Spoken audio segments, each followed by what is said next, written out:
وہ تک ہوتی ہیں۔ اسی ایام تشریق کی وجہ سے ہی ایک تھوڑا سا اختلاف پایا جاتا ہے قربانی کے دنوں میں، کہ کچھ لوگوں کا خیال ہے یا کچھ مکتبہ فکر کا خیال ہے کہ جو قربانی ہے وہ 4 دن تک ہوتی ہے، یعنی عید کا پہلا دن جس کو یوم نحر کہتے ہیں، اور اس کے بعد 3 دن جو ہے ایام تشریق کے، اور تیسرے دن عصر کی نماز تک کا وقت ہوتا ہے قربانی کرنے کے لیے۔ اور لیکن دوسروں کا خیال ہے کہ نہیں، یہ صرف تکبیرات کہنے کے تک مختصر قربانی جو ہے وہ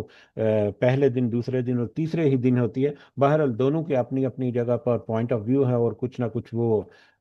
مطلب دلائل کے طور پر پیش کرتے ہیں۔ تو اللہ تعالیٰ کی طرف سے تکبیرات کہنا جو کہ ایک بڑا آسان عمل ہے، اس کی تاکید یہاں پر ہمیں ملتی ہے ایام تشریق تک۔